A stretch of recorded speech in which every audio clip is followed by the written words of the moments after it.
23 Agustus 1949, konferensi meja bundar dibuka secara resmi di Den Haag, Belanda. Konferensi ini merupakan babak akhir dari perundingan terdahulu yang penuh dengan lika-liku. Konferensi meja bundar diikuti oleh 3 delegasi. Indonesia yang dipimpin Muhammad Hatta, BFO atau negara-negara federal di bawah pimpinan Sultan Hamid II dari Pontianak, dan Belanda yang diwakili oleh Mr. Van Maarseven, serta pihak menengah UNCI atau Komite 3 Negara yang diwakili oleh Critchley.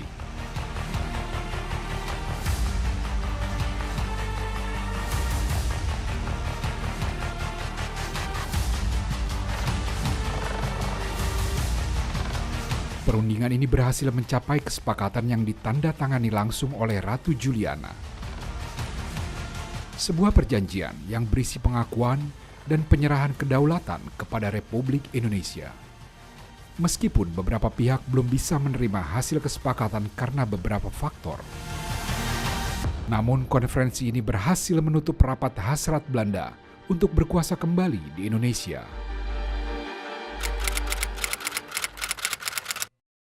Proklamasi kami, bangsa Indonesia, dengan ini menyatakan kemerdekaan Indonesia. Proklamasi kemerdekaan pada 17 Agustus 1945 menjadi tonggak awal berdirinya negara Republik Indonesia. Negara merdeka yang bebas dari segala bentuk penjajahan. Setelah menjadi negara merdeka, pengakuan kedaulatan oleh dunia internasional merupakan syarat mutlak yang harus dipenuhi. Pertama tentu dari segi teori bahwa suatu negara itu kan pertama mempunyai wilayah, penduduk, ya kan, lalu kedaulatan dan pengakuan dari negara luar, kan begitu, sudah diakui sebagai bangsa yang punya kedaulatan, bangsa yang berdiri sebagai negara punya kedaulatan, gitu. Setara atau sejajar dengan bangsa-bangsa lain yang juga punya negara untuk mengatur pemerintahnya itu. Dan yang kemudian ya di dalam konstelasi atau hubungan antar bangsa kan ada Perserikatan Bangsa-Bangsa PBB ya itu. Jadi Indonesia juga mau dong dihargai atau dan harus diakui sebagai negara yang merdeka karena sebelumnya sebagai wilayah yang dijajah.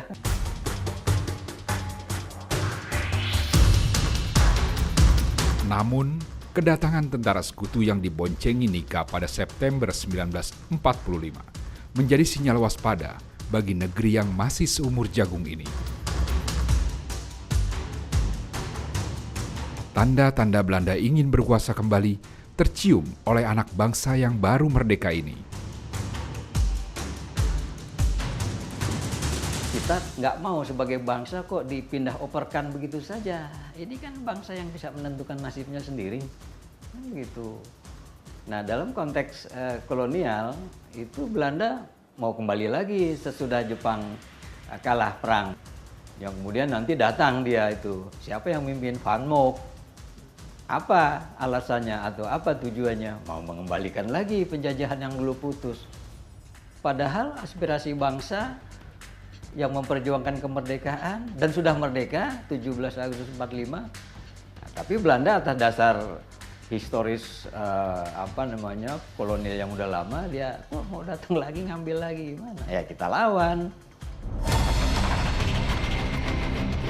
Situasi pun memanas. Pertempuran pecah di beberapa kota di Indonesia. Belanda terkejut karena Indonesia yang mereka hadapi sudah jauh berbeda. Semangat membara sebagai bangsa yang merdeka menjadi motivasi utama dalam mengusir penjajah. Berbagai cara dilakukan, tidak hanya perjuangan fisik. Para pejuang negeri ini juga melakukan usaha diplomasi di kancah internasional.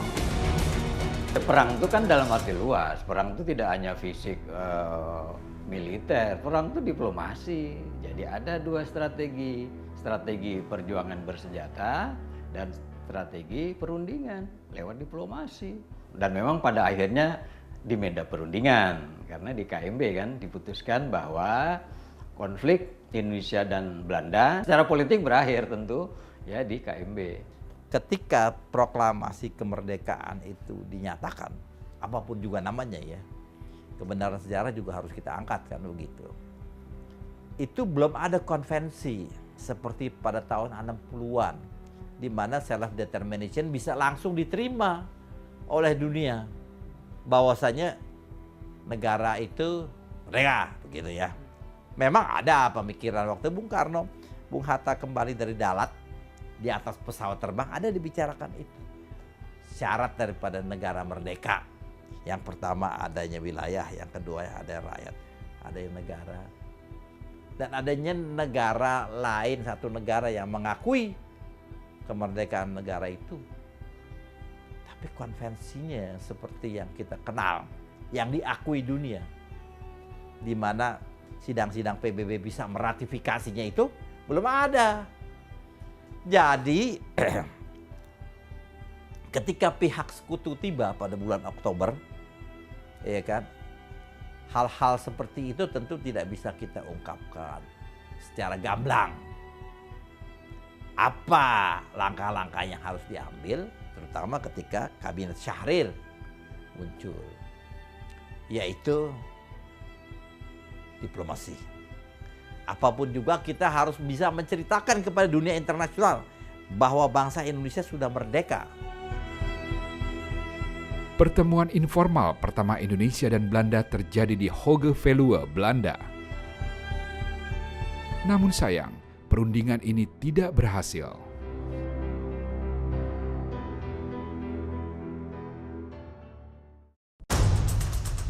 Pada bulan Agustus, Inggris mengutus diplomat senior mereka, Lord Killern, untuk menengahi konflik Indonesia dan Belanda. Untuk itu dirancanglah sebuah pertemuan yang melibatkan Soekarno-Hatta dan Kabinet Syahrir sebagai pemerintah Indonesia yang sah, dengan pihak Belanda yang masih tidak rela melepaskan Indonesia. Dan terselenggaralah pertemuan yang terkenal dengan nama Perundingan Linggarjati pada tanggal 11 hingga 13 November 1946 yang menghasilkan pengakuan kedaulatan Indonesia namun sebatas wilayah Sumatera, Jawa, dan Madura. Kesepakatan perundingan ini baru ditandatangani pada tanggal 25 Maret 1947 oleh Perdana Menteri Syahrir dan Profesor Schermerhorn dari Belanda.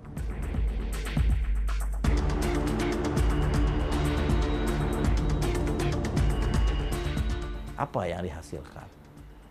Nomor satu tentu saja kedua belah pihak menjadi nyaman untuk berbicara. Ada berbagai wartawan yang hadir dan sebagainya begitu. Ketika itu mestinya ada tokoh yang bisa mengatur sedemikian rupa bagaimana caranya supaya perundingan ini berhasil. Sebetulnya kalau andai kata itu gagal seperti kayak perundingan-perundingan sebelumnya, banyak kan perundingan-perundingan sebelumnya, ece-ecean lah gitu ya, sayang. Soekarno melihat sekarang ini di mata dunia internasional, Indonesia bukan lagi negara yang sebatas self-determination lagi, tapi sudah mengarah kepada kita sebagai negara yang membutuhkan kedaulatan itu. Ketika tanggal 12 malam, terjadi perundingan yang melibatkan Soekarno-Hatta, yaitu di kabupaten, di Kuningan, kira-kira sekitar 10 km dari Linggarjati. Mereka berunding di situ. Soekarno menekankan kepada pihak delegasi Belanda agar Republik Indonesia Serikat yang sama-sama dibentuk, ya kan, di dalam persetujuan ini, itu adalah negara yang merdeka dan berdaulat. Kalau tidak, apa artinya kalau kami itu hanya merdeka, ya kan? Tapi nggak punya kedaulatan. Orang Belanda, pihak delegasi Belanda setuju. bahwasanya Republik Indonesia Serikat adalah negara yang merdeka dan berdaulat. Tentu saja, hasil kesepakatan ini kurang memuaskan bagi pihak Indonesia, karena wilayah Indonesia yang diakui hanya sebagian saja. Tetapi perhitungan para tokoh bangsa saat itu adalah, dengan duduknya Belanda di meja perundingan, dapat membuktikan keberadaan Indonesia sebagai negara merdeka, berdaulat, dan sejajar dengan negara manapun di dunia. Dan pada akhirnya, hal ini terbukti dengan munculnya pengakuan atas negara Indonesia secara de jure pada tahun 1947 dari beberapa negara seperti Mesir dan beberapa negara Arab lainnya.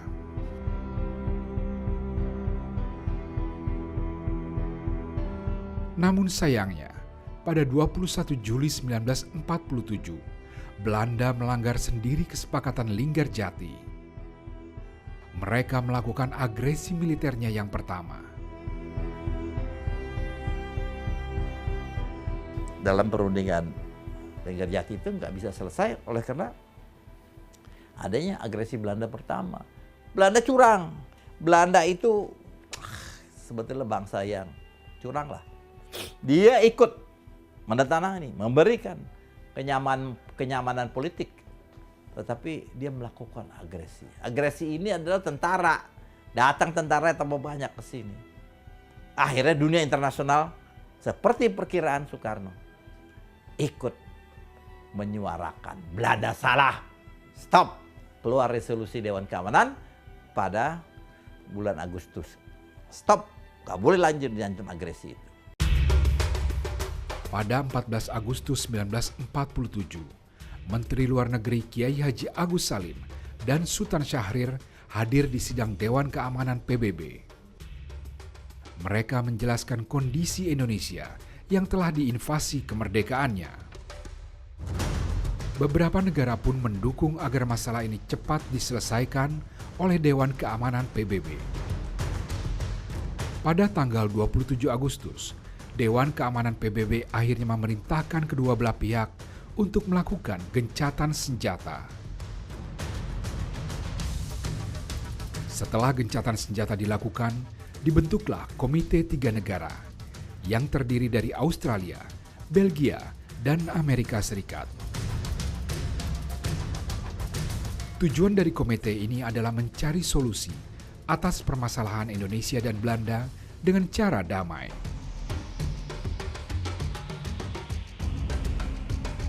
Untuk itu, Amerika menyediakan kapal Renville sebagai tempat perundingan. Perbincangan pun dilakukan di atas kapal pada tanggal 8 Desember 1947. Namun kesepakatan baru tercapai pada tanggal 17 Januari 1948. Di mana sengketa antara Indonesia dan Belanda menjadi permasalahan Dewan Keamanan PBB.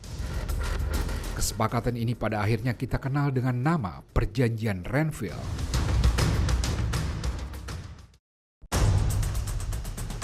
Walau telah tercipta Perjanjian Renville, banyak pihak di dalam negeri yang tidak puas dengan hasil Perjanjian Renville.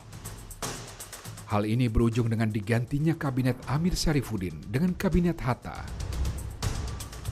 Hatta pun mencetuskan politik luar negeri Indonesia yang bebas aktif. Itu Muhammad Hatta yang menulis dalam buku, bukan buku, hanya kecil aja dia, ya, mendayung di antara dua karang. Maksudnya jangan masuk ke karang Amerika yang kapitalis, yang katakan apa namanya ini, klubnya sekutu, dan yang komunis. Gitu. Indonesia itu bangsa yang merdeka, menunjukkan dirinya, jati diri sebagai bangsa yang baru lahir ini, itu tidak mudah. Di tengah kancah ya, pertikaian, konflik, perang dingin itu, kita diperebutkan. Gitu. Pada tanggal 18 September 1948, terjadi pemberontakan PKI pimpinan Musso di Madiun. Mereka ingin mendirikan negara Soviet Republik Indonesia. Tentu saja hal ini tak bisa dibiarkan. Pemberontakan itu berhasil ditumpas pada tanggal 1 Oktober 1948. Melihat kondisi Indonesia yang dianggap lemah akibat pemberontakan di Madiun, Belanda merasa memiliki kesempatan. Mereka kembali menurunkan angkatan perangnya kembali ke tanah air dengan melancarkan agresi militernya yang kedua. Tapi dasar Belanda, bangsa yang dengan perhitungan sekali, mereka itu namanya Kruidenaar, orang warung, pedagang kecil. Jadi untung rugi dia perhitungkan gitu ya. Dia kagak mau juga rugi, makanya dia bikin tuh agresi Belanda kedua. Agresi ini lebih besar dan lebih buruk dampaknya bagi negeri ini. Jogja sebagai ibu kota dikuasai, dan semua pemimpin bangsa ditawan serta diasingkan ke Bangka.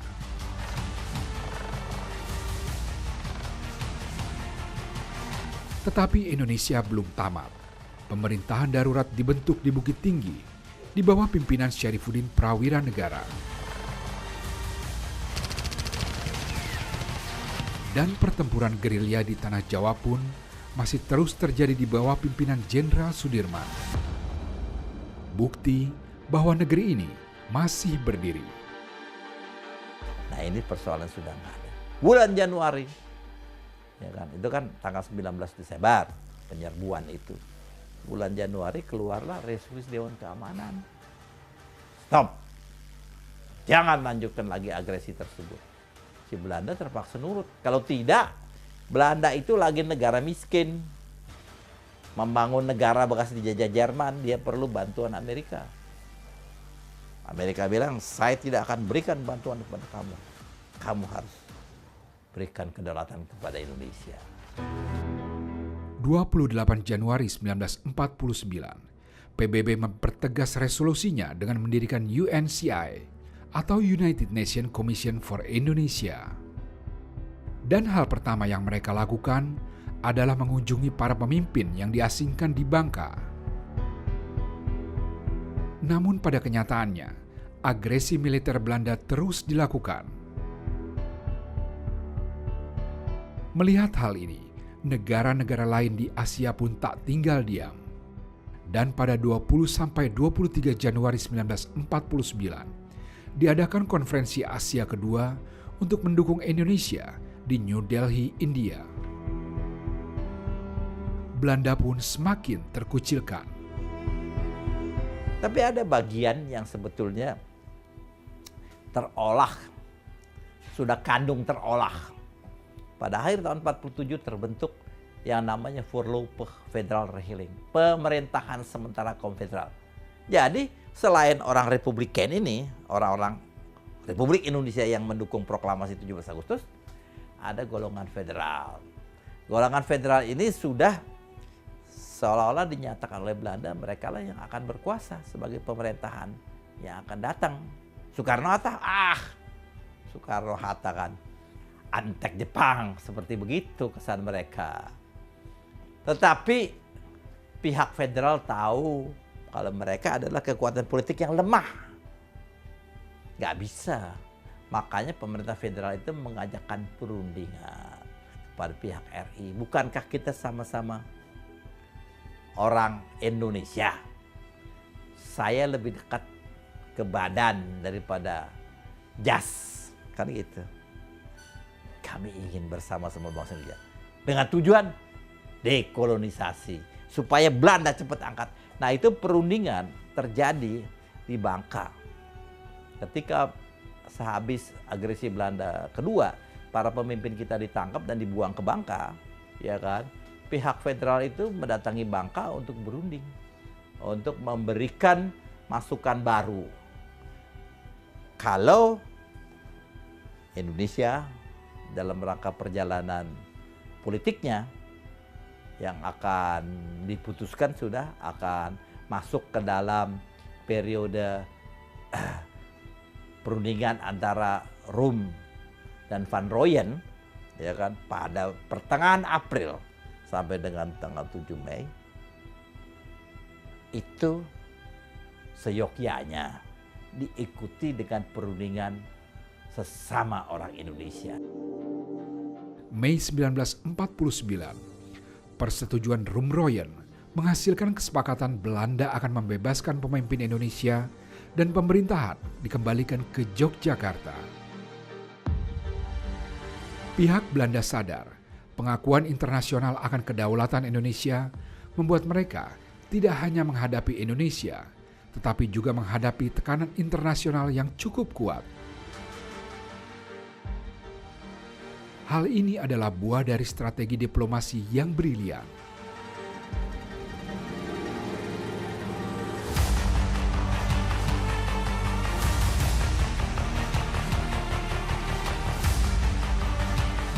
Dan pada Agustus 1949, melalui konferensi meja bundar, perjuangan melelahkan bangsa ini melalui jalur diplomasi dan militer membuahkan hasil. Belanda sudah tidak mempunyai kekuatan apapun untuk melanggar kesepakatan seperti sebelumnya. Belanda harus mengubur dalam-dalam impian mereka untuk menguasai Indonesia.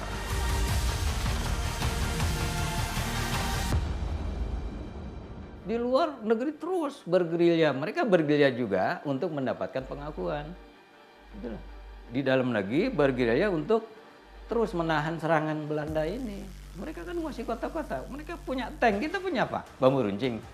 Sebetulnya nggak benar perang dengan bambu runcing lalu menang. Bukan, semangatnya yang bambu runcing.